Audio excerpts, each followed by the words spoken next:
ক্যারিবীয় সাগরে যুক্তরাষ্ট্রের সামরিক তৎপরতা এবং প্রেসিডেন্ট ডোনাল্ড ট্রাম্পের সরাসরি স্থল হামলার হুমকির মুখে নিজেদের উপকূল রক্ষায় সামরিক মহড়া শুরু করেছে ভেনেজুয়েলা। সামরিক অভ্যুত্থানের গোপন চেষ্টার পাশাপাশি মাদক পাচার ও সন্ত্রাসী হুমকি থেকে দেশকে রক্ষা করাই এই মহড়ার লক্ষ্য বলে জানিয়েছে দেশটির সরকার।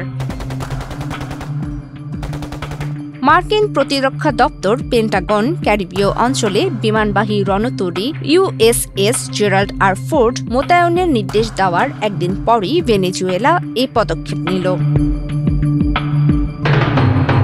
গত শুক্রবার ভেনেজুয়েলার রাষ্ট্রীয় টেলিভিশনে প্রতিরক্ষা মন্ত্রী ভ্লাদিমির পাদ্রিনো বলেন, আমরা ৭২ ঘণ্টা আগে উপকূলীয় প্রতিরক্ষা মহড়া শুরু করেছি। এর উদ্দেশ্য কেবল বড় আকারের সামরিক হুমকি নয়, মাদক পাচার, সন্ত্রাসী হুমকি এবং দেশকে অভ্যন্তরীণভাবে অস্থিতিশীল করার লক্ষ্যে পরিচালিত গোপন অপারেশন থেকেও নিজেদের রক্ষা করা।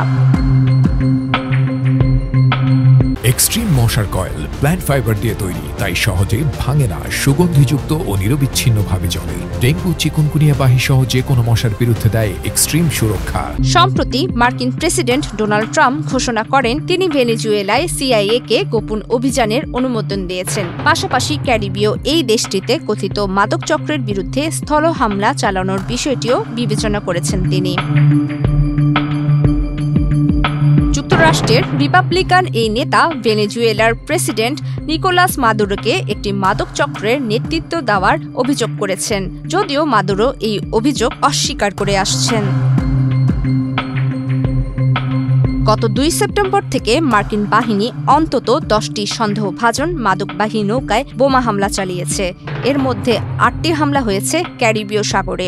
এসব হামলায় এখন পর্যন্ত কমপক্ষে ৪৩ জন নিহত হয়েছেন।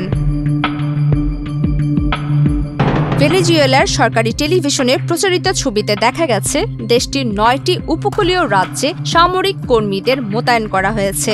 এমনকি মাদুরোর বেসামরিক মিলিশিয়া বাহিনীর একজন সদস্যকে কাঁধে বহনযোগ্য রাশিয়ার তৈরি বিমান বিধ্বংসী ক্ষেপণাস্ত্র বহন করতে দেখা গেছে। প্রতিরক্ষা মন্ত্রী পাদ্রিনো CIA-এর কার্যক্রম প্রসঙ্গে বলেন, CIA শুধু ভেনেজুয়েলায় নয়, বিশ্বের সব জায়গায় সক্রিয়। তারা হয়তো দেশের যে কোনো অংশ থেকে অসংখ্য CIA ইউনিটকে গোপন অভিযানে মোতায়েন করতে পারে, তবে তাদের যে কোনো প্রচেষ্টা ব্যর্থ হবে। গত আগস্ট থেকে ওয়াশিংটন মাদক বিরোধী অভিযানের কথা বলে ক্যারিবীয় অঞ্চলে ৮টি মার্কিন নৌবাহিনীর জাহাজ, 10টি F-35 যুদ্ধবিমান এবং একটি পারমাণবিক সাবমেরিন সহ বিশাল নৌবহর মোতায়েন করেছে। তবে ভেনেজুয়েলার অভিযোগ, এই সামরিক মহড়ার আড়ালে তাদের সরকারকে ক্ষমতাচ্যুত করার নীল নকশা চলছে। সর্বশেষ এই বহরে যোগ দিতে আসছে বিশ্বের সবচেয়ে বড় বিমানবাহী রণতরী USS Gerald R Ford. Promiti Kibria Islam, Bangladesh প্রতিদিন।